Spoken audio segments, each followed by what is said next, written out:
Hello, my funky fresh friends. It's been a hot second. It's been 1 or 2 hot seconds. But I'm back. School's getting kind of crazy. I'll be able to upload a lot more when school gets out. Because I don't have anything going on. Anyway, yeah. Here's the 10 best albums of 2016. We're gonna kick it off with some honorable mentions. Gonna get them all done kind of quick, and then we're gonna move on to the top 10 because these videos always run longer than I want them to. So let's just get into it.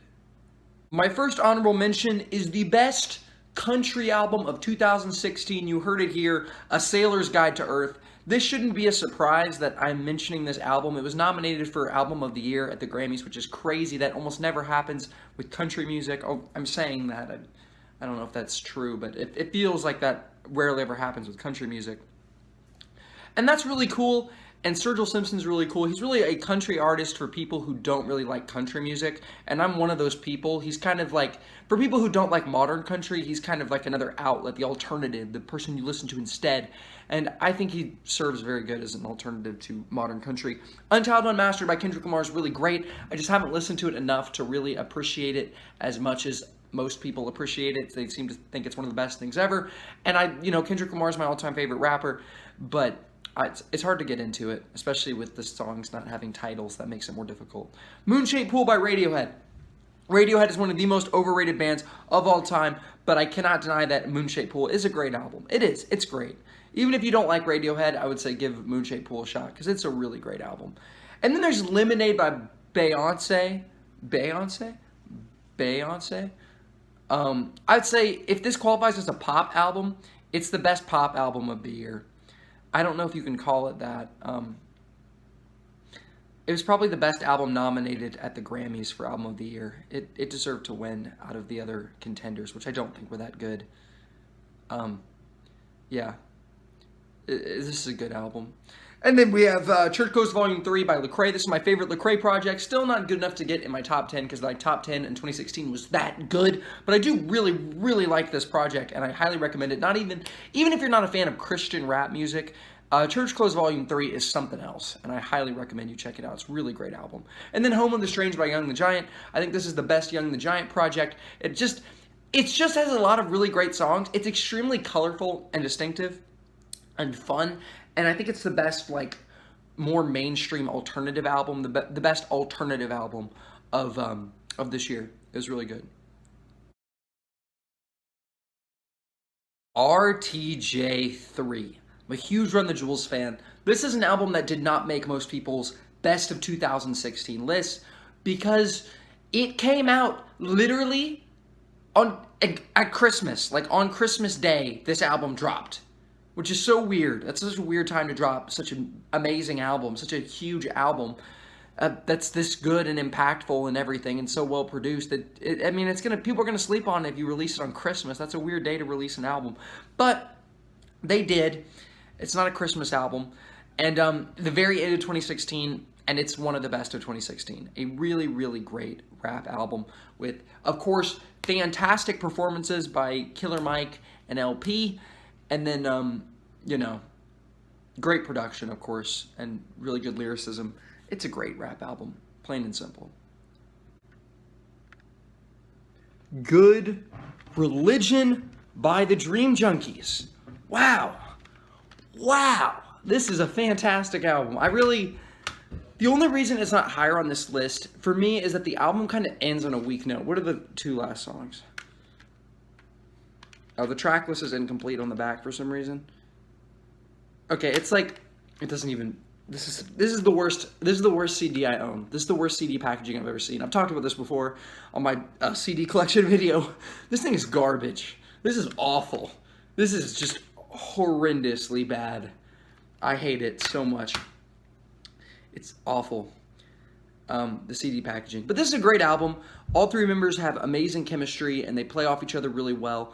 Really good production, even though it is fairly simple, which is what is keeping this farther back on this list. But I do really just love the personality of this album, and I love this group. I love what each member brings to the table, and it's a really, really great rap album.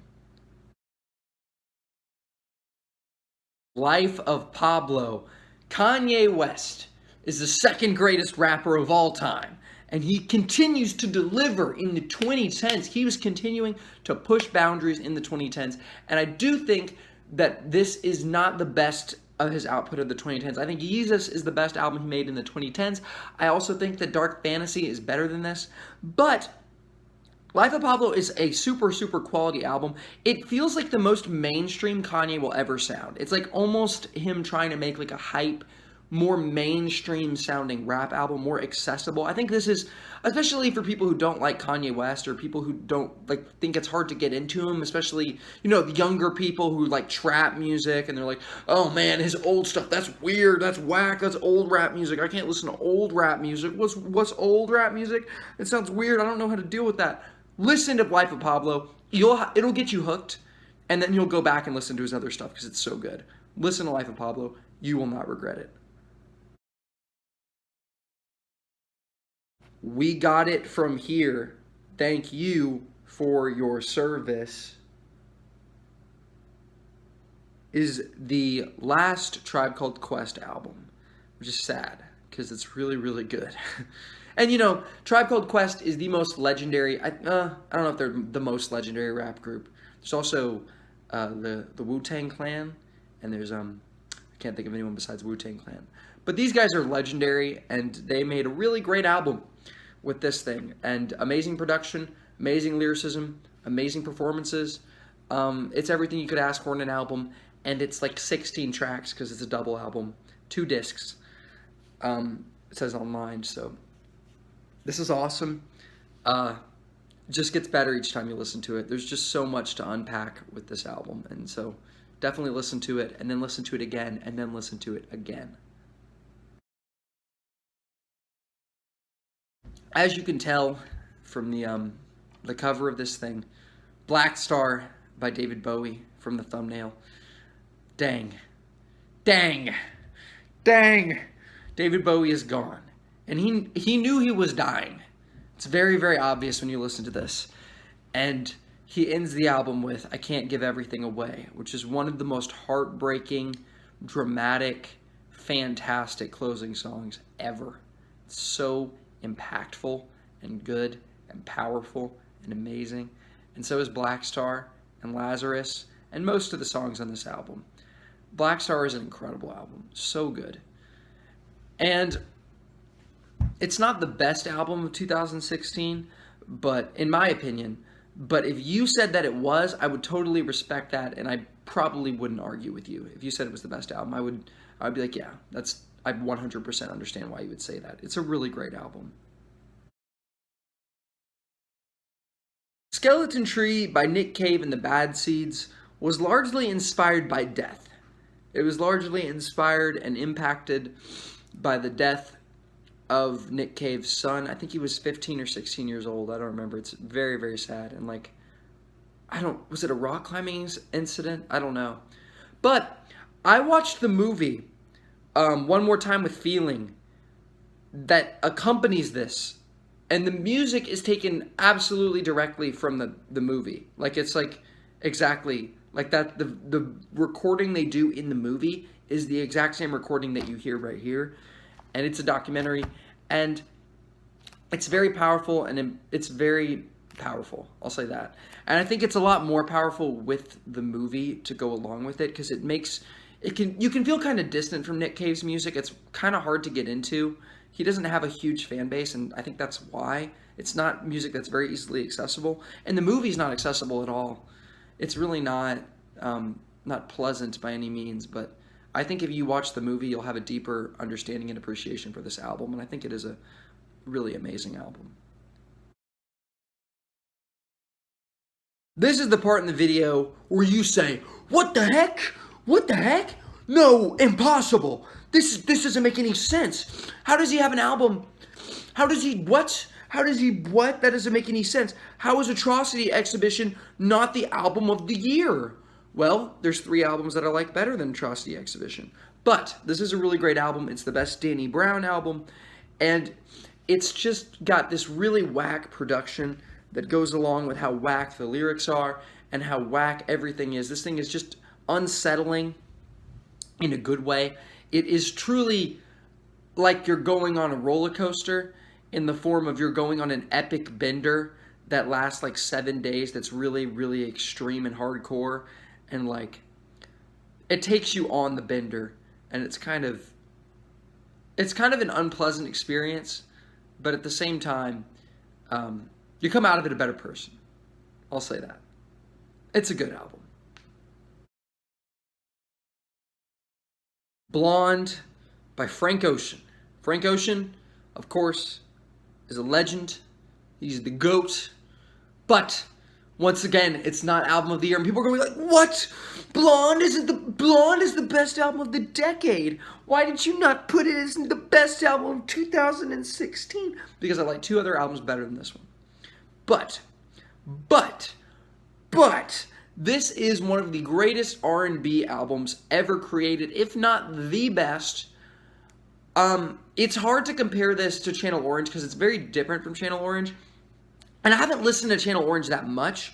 This is a lot more like complex. It doesn't feel it doesn't feel complicated by any means, but it's a lot more complex and multi-layered, and the music has a lot more depth than the music, I would say, in Channel Orange. Channel Orange is more simplistic, and that's a large part of its appeal is how simplistic it is. But and stripped back it is. But this is my stuff. This is my thing. This is what I want. This is good. I like this a lot. And it's the third best album of 2016, IMO. Coloring Book is an album that exists. It does. It exists. It's by Chance the Rapper, who has gone downhill since the release of this. I don't think he's gone as downhill as people like to pretend that it was. Like, the Big Day was the worst. I'll link that in the description if I remember. People like to say that Big Day was the worst, most atrocious thing to ever happen to rap music in the 2010s, and I strongly disagree with that. I think it's a really fun album.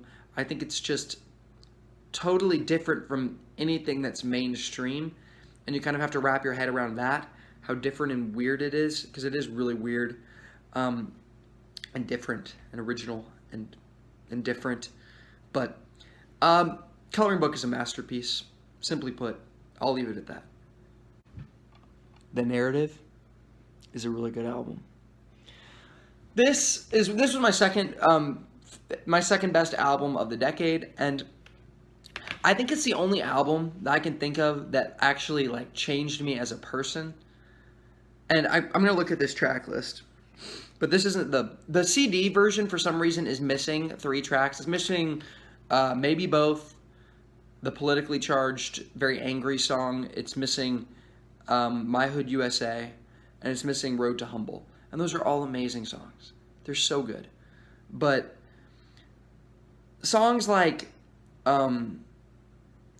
Here just lift your spirit.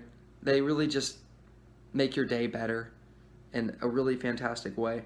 30 and Up makes you look at adulthood differently. It changed the way I view adulthood. It kind of opened my eyes in a way.